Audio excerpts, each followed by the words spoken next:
South Africans out there to protect their properties from looting after the violent destruction which occurred on the jailing of its former president, Jacob Zuma, will take us to a quick break, and we'll be right back with the rest of the news on this week. Stay tuned. If you're passionate about using technology, creativity, and art to make your mark in the world, then a 9-month tuition-free course in film and photography at the Media Academy for Journalism and Communication is something you should consider. The training is supported by the European Union-funded Youth Empowerment Project. The course is open to Gambians aged 18 to 35 who have completed high school and can read and write English language. Migrant returnees, women, and people with previous experience in film and photography are encouraged to apply. Interested candidates can pick a form at Majak opposite GNPC gas station in Bakau. Forms are also available at all regional youth offices. You can also download the form on the YEP website and on all our social media handles. Completed forms must be submitted at Majak or online at majakgm@gmail.com on or before Monday, July 21st, 2021 at 4 p.m. For further inquiries, please call 222-6490, 372-5053 or visit www.majakgm.com. The pride we take in our brand, the work we put into constantly change the landscape and elevate real estate in the Gambia, it's compared to none. From inception, our goal was to add value to the beautiful Gambian landscape. That's why we are proud innovators of community estates. Kololi Sands is an exceptional piece of work, tailored for ultimate convenience and luxury, to bring you an element of finesse that is rare but unique in its own. This is also our pride and joy, and we welcome you to the exquisite beauty right here in Kololi and right here on the waterfront. Kololi Sands, feel the ocean breeze at your doorstep.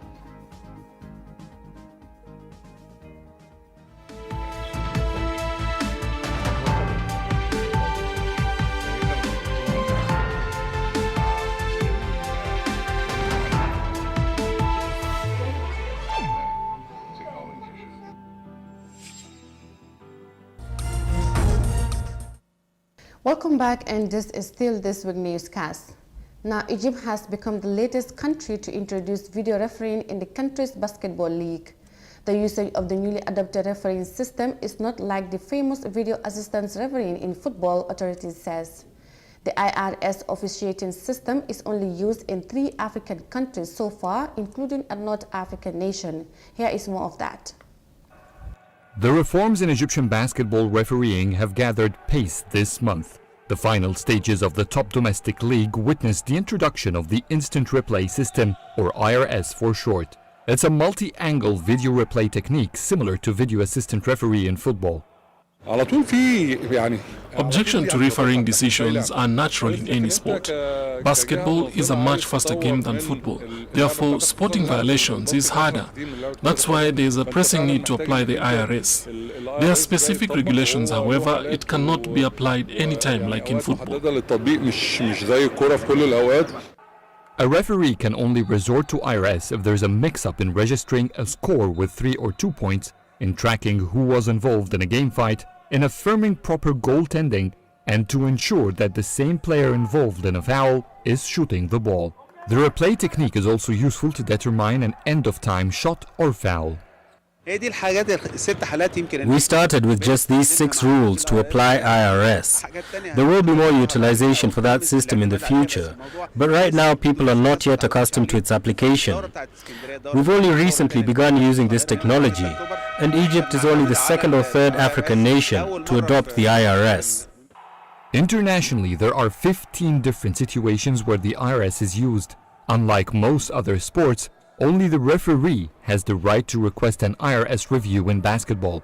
Egypt is testing this technology this season, which is available in only 3 stadiums across the country. Any new technology can help in improving the sport. We just need to have that system in place in many basketball courts. Unfortunately, that's not an option right now. There's no doubt it's a step forward for Egyptian basketball. In last season's final between Al Ahly and Gezira, there was a decisive basket which we couldn't settle on, despite repeating it several times on the television screen. The IRS will help us avoid such confusion. The Egyptian Basketball Federation decided to apply the IRS after the country hosted the last Handball World Cup. Because of the nature of the indoors courts, Egypt is now using cameras installed for the World Cup to apply it to basketball and volleyball. Each sport, of course, needs some modifications. In this game, basketball officials say they've included CCTV security cameras to the system installed for handball for more accuracy.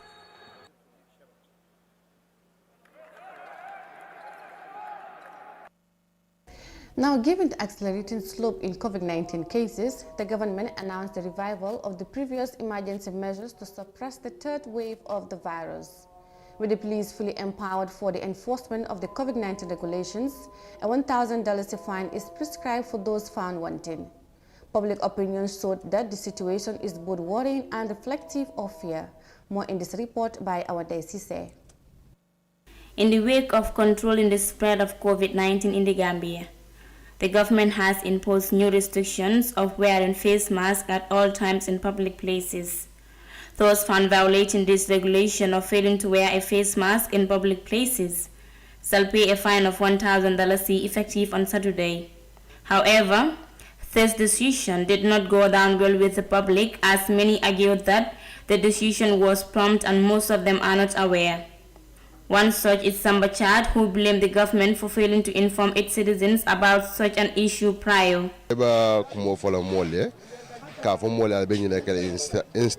Before you ask your citizens to do something instant, you should inform them prior. Maybe in the next 2 weeks, this is what we will do, or this is what will happen, just like how they did it the last time. But just don't inform them, saying, by Saturday, if anyone doesn't wear face masks, you will pay $1,000. How can you pay that when you are not even aware? The government should have informed the people prior, maybe 2 weeks, on radios or TV, so that anyone who is going out will wear a face mask. The trend and lack of trust in the existence of COVID-19 in the Gambia is still on the go. The lack of cooperation in wearing face masks by many is as a result of their doubt that the virus is in the Gambia. There is no coronavirus in the Gambia. People are dying out of hunger and not corona. A bag of rice is $1,500 and your monthly salary is not even up to $1,000. There's no virus here. People are just hungry. So let the government try to send away hunger. If this happens, the virus will disappear.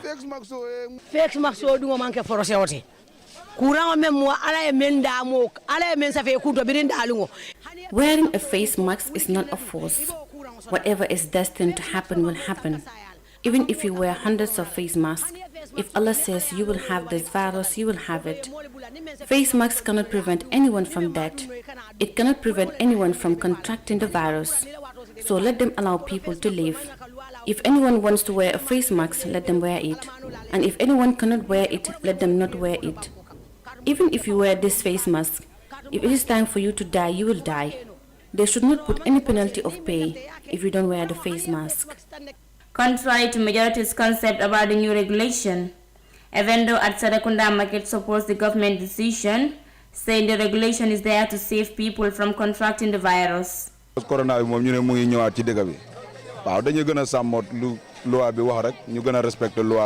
Hence, coronavirus is increasing in the country. Let's go with what the law says and respect the regulations.